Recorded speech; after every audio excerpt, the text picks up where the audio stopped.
delighted to introduce our next speaker, who is Dr. Veronique Miron.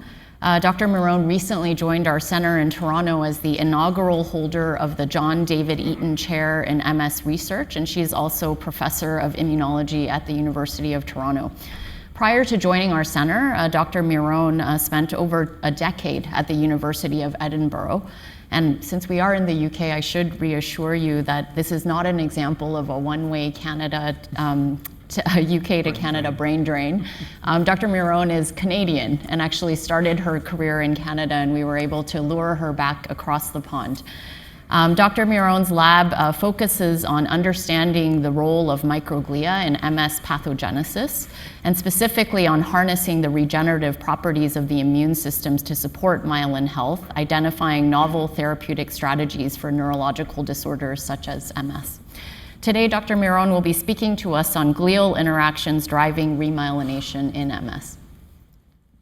Thank you so much for the kind introduction, and it's my pleasure to be here today, particularly coming back to the UK, which has a special place in my heart. So these are my disclosures. Okay, so my lab is interested in the health of myelin. We all know that this is the insulation made by oligodendrocytes that surrounds nerve fibers in the central nervous system, and that it has such important roles in ensuring the health and function of the axons. And this is why when this myelin is damaged in this process of demyelination in MS, this leads to axonal dysfunction.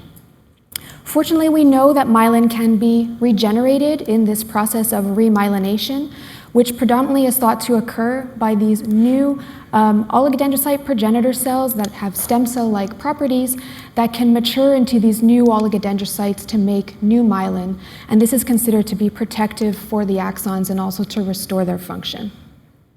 So my lab's really interested in understanding what are these cell-cell interactions that regulate the success or the efficiency of remyelination.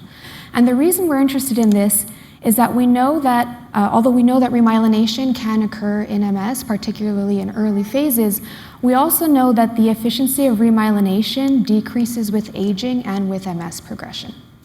Now, it is an exciting time in treatment of MS because we have for the first time clinical trials aimed at enhancing remyelination, yet we don't yet have any approved therapies that are aimed to do so.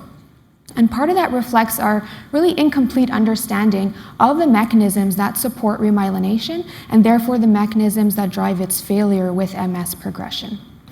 And so one cell type that we've been particularly interested in regulating the MS process is the microglia, the central nervous system resident macrophages that are really abundant in MS lesions and are really designed to respond to damage. And we hypothesize that they would therefore be primed to support the remyelination.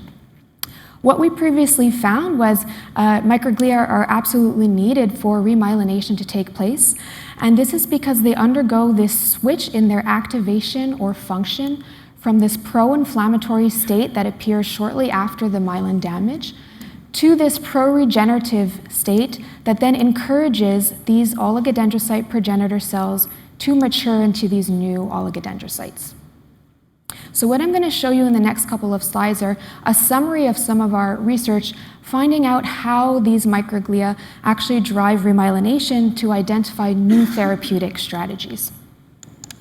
So the first question we asked was, how does this transition in microglia function take place? If we can better understand how these microglia switch to this regenerative profile, can we encourage this regenerative profile to support remyelination in MS? And so what I'm going to show you now are some videos that really showed us a very surprising way in which these regenerative microglia appear. And so what I'm showing you here are some videos that we took of mouse brain explants.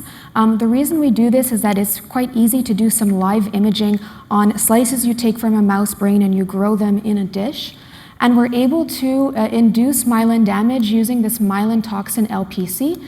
And then we're able to do some live imaging of the microglia responses during the remyelination that follows this damage. And so the way we're able to actually see the microglia in real time is that we isolate these brain explants from transgenic mice in which the microglia express this fluorescent protein, EGFP. So all the microglia are green, and every blob here is a microglia. So what you'll see here in our control slice, this is a healthy slice, is the microglia are really active, they're putting out their processes, they're surveying their environment, which is really what they're designed to do. And what we see here is a video, keep your eye on the arrows, hopefully you can see. We have the microglia that are rounding up, they're disappearing, and we see some are exploding. So this was a complete surprise to us, that we found that the microglia are actually dying during remyelination, and we found that this death of microglia was happening in between this transition in their function. So to summarize quite a lot of years of work, surprisingly what we found was that this transition in microglia function from pro-inflammatory to pro-regenerative actually occurred by their turnover. We had the loss of the majority of these pro-inflammatory microglia by their death, and this was a type of cell death called necroptosis, which basically just means that you have signals coming from outside the cell instructing the cell to explode. We then have microglia that don't die. They then proliferate up to repopulate. We found the pathway that supports this repopulation of microglia called type 1 interferon signaling, and then this allows these pro-regenerative microglia to appear. So surprisingly, what this showed us was that microglia turnover actually drives remyelination, and it allowed us to hypothesize that impaired turnover of microglia may underpin failed remyelination with aging and MS. And indeed, when we looked in MS lesions in postmortem brain tissue, where we know that the remyelination is poor, we found that there was less of this death and less of this repopulation of the microglia. So this now allows us to ask the really provocative question, could inducing pro-inflammatory microglia death be a novel regenerative strategy? And we've designed a drug screening pipeline where we're looking to repurpose drugs that could specifically target the death of these microglia, and we've already identified some interesting drug targets. So the next question we asked was, how do these pro-regenerative microglia actually support remyelination? What we found is that these regenerative microglia secrete this repair factor, this growth factor called activin A. And this then binds to receptors expressed on the surface of these oligodendrocyte progenitor cells to encourage their maturation into these new oligodendrocytes to allow remyelination to occur. And so we've seen that regenerative microglia support remyelination in part by producing activin A during remyelination. We also identified that activin A signaling regulates remyelination efficiency both at the ligand level, and we identified the specific receptor subtypes and the intracellular signaling that is needed for remyelination. And it now leads us to ask the question, could targeting activin receptors enhance remyelination? And we've identified a drug that we could repurpose, used for another indication, that seems to target activin receptors that we are testing to see if it drives myelin regeneration. And so that's all I'm going to say about our work on microglia today. That's all published in case you're interested. But now what I'm going to focus on is our new unpublished work on another cell type which is really understudied in the context of remyelination, the astrocyte. And what's really interesting about the astrocyte is it's really the most abundant cell type in these MS lesions, and yet we don't really understand what it's doing there. And particularly in remyelination, the role of astrocytes is really controversial. Some studies have suggested that they support remyelination, others have suggested that they impede remyelination, and what we wanted to do was better understand the mechanisms that control astrocyte function so that we can harness its beneficial functions to support remyelination. And so what I'll show you today is our new data on how we tested or rather identified the function of astrocytes and how they can either support or impede remyelination. So we did this in an experimental model in which we can inject this myelin toxin, LPC, that I mentioned earlier, directly into this large white matter tract, the corpus callosum, in the adult mouse brain. And the reason why this is a beneficial model is that we have a temporal separation between the demyelination induced by the toxin and the subsequent remyelination that occurs. And why that's advantageous is that we know that all of the responses that we measure in the astrocytes are regenerative responses that are involved in remyelination. Another advantage of this model is that we know exactly what's happening when. So here, if we look at this schematic of the timeline, we know that at 3 days post-injection is when we have our demyelination being complete. We know that at 7 days post-injection is when these oligodendrocyte progenitor cells are maturing into these new oligodendrocytes. And at 10 days post-injection is when we have this new myelin really beginning to be formed. And so the way that we wanted to address astrocyte function is really by taking a completely unbiased approach. And to do this, we wanted to look at the gene expression in the astrocytes during the course of remyelination. The way that we did this is by bringing it one step closer to assessing protein, which, as we know, is what regulates the function of the astrocytes. So we did this by using a relatively new technique, which is quite cool, actually, where we use a transgenic mouse in which only the astrocyte ribosomes have a fluorescent tag, and we can isolate out those ribosomes based on that tag and only look at the RNA that's being translated into protein. The way that we did this was by using the transgenic mouse where this astrocyte-specific promoter, ALDH1L1, drives the expression of this fluorescent tag, GFP, on this ribosomal subunit. So this would be an astrocyte ribosome with this fluorescent tag and the associated mRNA. We isolate out the ribosomes and we sequence these RNAs. So this is essentially telling us the genes that are being made into protein, which we call the translatome. Okay, so these graphs look a little bit scary, but I'll just briefly walk you through it. So these are volcano plots where we're looking at the change in expression at each time point compared to our control. And here we're looking at the significance. So all of the dots represent a different gene. And the red dots represent the genes that are upregulated at each time point, and the blue genes are those that are downregulated. And so importantly, what we've seen is that at each time point during remyelination, astrocytes are both upregulating and downregulating genes. And we also know that the genes that are changed at each time point were different.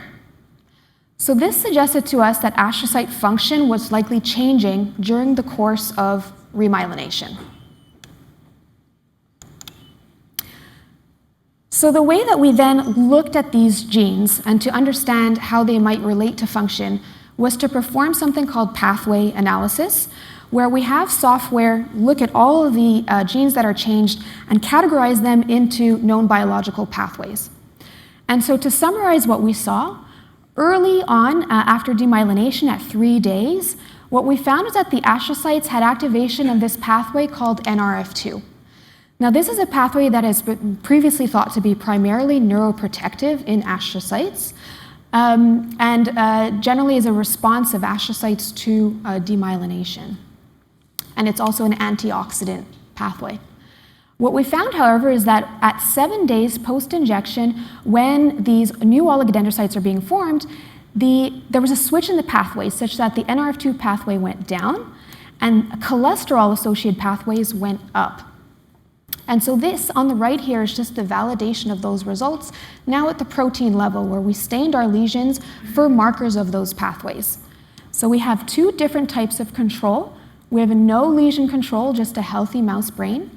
We have what's called a sham control, where we just stick a needle into the brain, but we don't have the toxin. And then we have our lesion control here at 3 days post-injection, where we've looked for expression of a marker that's induced downstream of NRF2 called HMOX1, shown in magenta. And we labeled all of our astrocytes using GFAP, shown here in green. So here we're looking at the HMOX1 alone, and here we can see that it's expressed in these astrocytes at 3 days post-injection. So this is our activation of the NRF2 pathway early on. Then here on the bottom, we're looking at the validation of the cholesterol pathway activation later on. We have our no lesion and sham controls. And here we're looking at expression of a cholesterol pathway protein, HMGCS1, that we can see is expressed here in our GFAP positive astrocytes in yellow. So we're seeing that astrocytes show this dynamic switch in pathway activation during remyelination, from this NRF2 pathway to this cholesterol pathway. Okay, so then we became interested in why do we see this switch in the activation of the pathways? We have the NRF2 pathway come down, and then the cholesterol pathway comes up. And we hypothesized that the NRF2 pathway might actually need to come down for the cholesterol to come up, because it's been shown in the liver that that's exactly what happens. And so we tested this hypothesis by using a transgenic mouse in which the astrocytes never turn off NRF2. So this is NRF2 that's constitutively on in the astrocytes, and this is because the astrocyte promoter, GFAP, drives this overexpression of NRF2.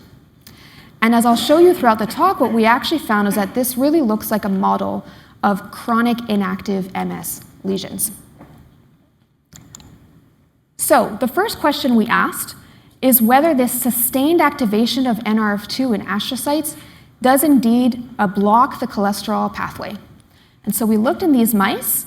Here we're looking in the wild-type mice on the top. The astrocytes are in yellow. This is the activation of the cholesterol pathway in magenta that you can see is quite robust. And in our transgenic mice with overexpression of NRF2, you can see that the astrocytes have reduced their cholesterol activation. So why do we care about this? Well, what we found is that when that happens, you get poor remyelination. Here we're looking in the no lesion control, looking at a myelin protein, MBP. This is the corpus callosum outlined in white. This is just to show that at baseline you have myelination in both the control and in our transgenic mice. But what was really interesting was looking during remyelination. We see that this is robust now at 14 days post-injection in our control, but this is now impaired when NRF2 is activated in our astrocytes.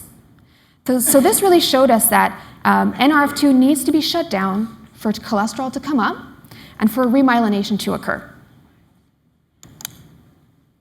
So why is it that when we see activation of NRF2 in astrocytes that we get poor remyelination?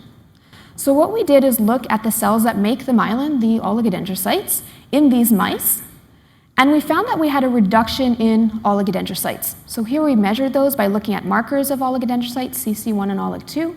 Without any lesion, we didn't see any difference between our two different mice. But during remyelination, what we found is that we had this reduction in oligodendrocytes. So why is it that we have less oligodendrocytes when you have activation of NRF2 in astrocytes?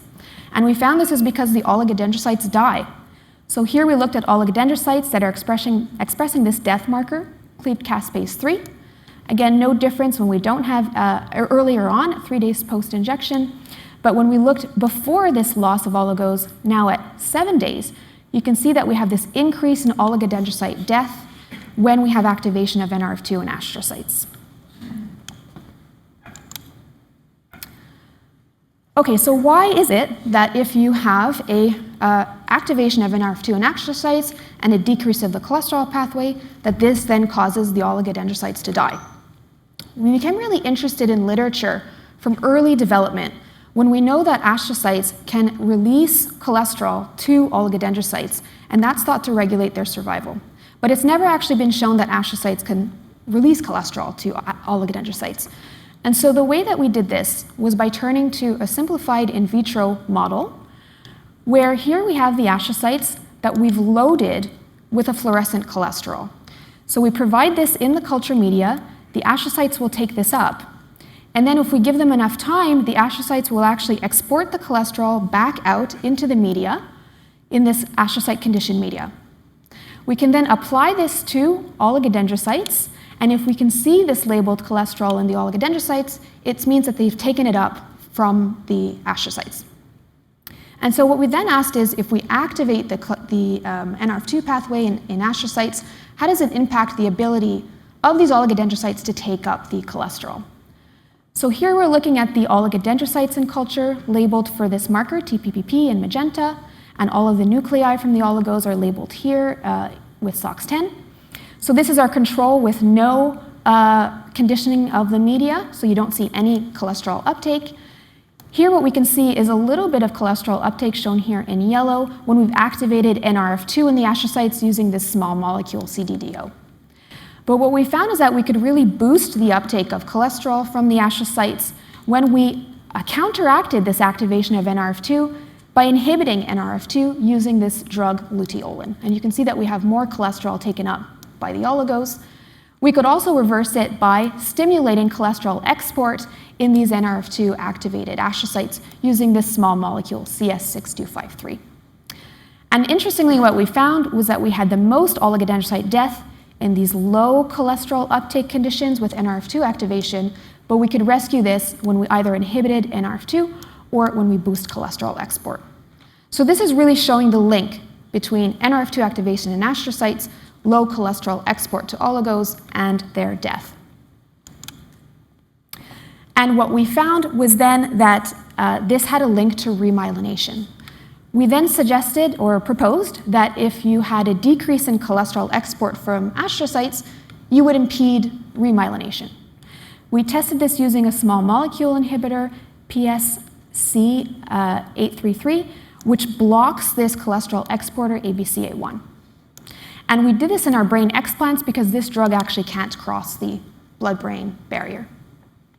And so here we're looking at myelin protein in our control, where you can see that we've had nice remyelination along the axons here, stained for neurofilament in green. But when we blocked cholesterol export from astrocytes, we've impaired remyelination, even though the axons are still there. So this is really showing for the first time that cholesterol export from astrocytes is needed for remyelination. Okay, so you may be thinking, I've heard a lot about all these different mouse models. Who cares? Let's hear about MS. And so we looked for the translational relevance in MS findings in postmortem tissue.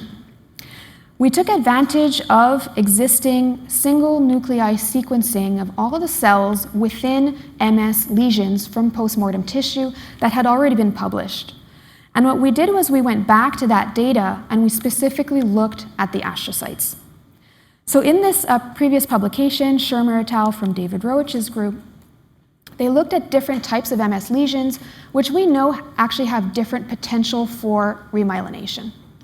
We have acute active lesions, which have high remyelination potential, and we have these chronic inactive lesions that have low remyelination potential. And here we're looking at something called a Tisney plot. Every single dot represents a different astrocyte, and the different colors represent that these astrocytes have very similar gene expression, so they've been clustered together as one type of astrocyte. So what we found was that there's actually 8 different clusters of astrocytes. You can see compared to healthy control here that the profile looks very different in MS lesions, either active lesions or inactive lesions, that you have a change in these astrocyte clusters. But what was quite interesting to us was that in these inactive lesions that we know have poor remyelination potential, we had this new cluster of astrocytes appear. Here we're looking at the distribution of these clusters in the different conditions. So our controls are in green, our active lesions are in turquoise, and our inactive lesions are in orange.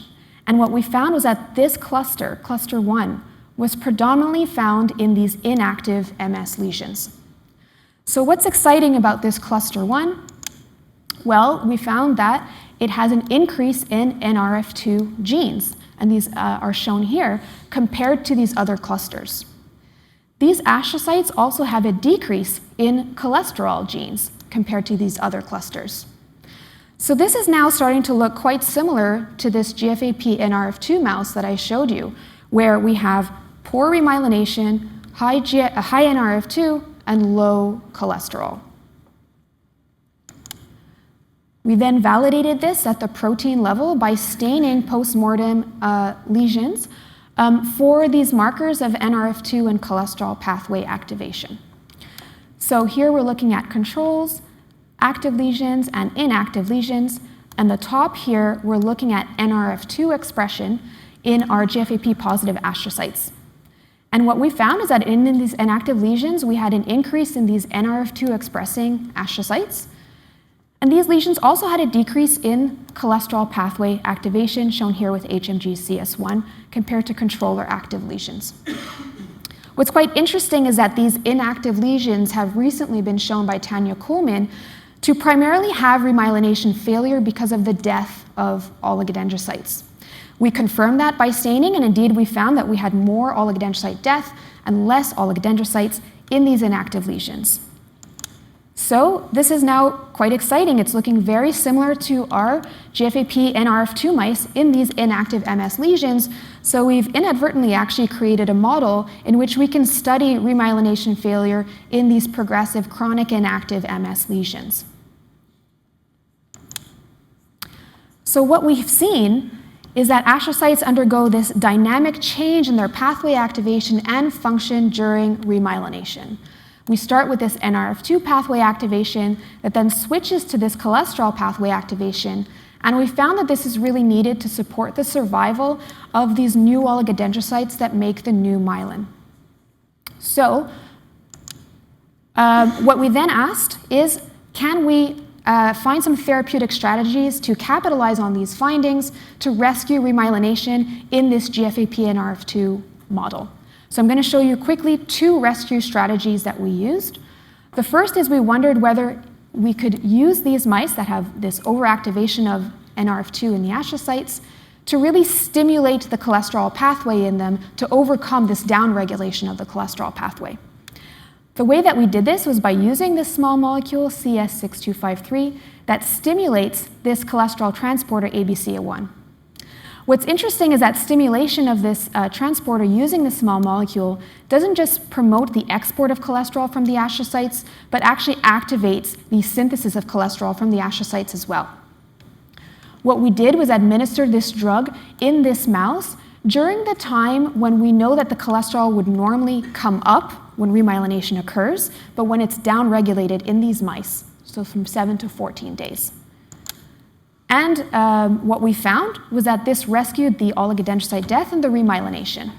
Here we're looking at the dying oligodendrocytes expressing cleaved caspase 3, and with our drug we could reduce this compared to our control. Here we're looking at the remyelination in the mice. You can see that this is poor, looking at MBP expression in our control, and we've now increased the remyelination by stimulating the cholesterol pathway. The second rescue strategy we thought of is to inhibit NRF2. If we inhibit NRF2, is this enough to now increase the cholesterol pathway and restore remyelination? So we did this by using a drug which is actually quite exciting, luteolin, which is actually given to people for other indications. It's orally administered, and it's been found to inhibit NRF2 in conditions where it's normally hyperactivated, like in cancer, for instance.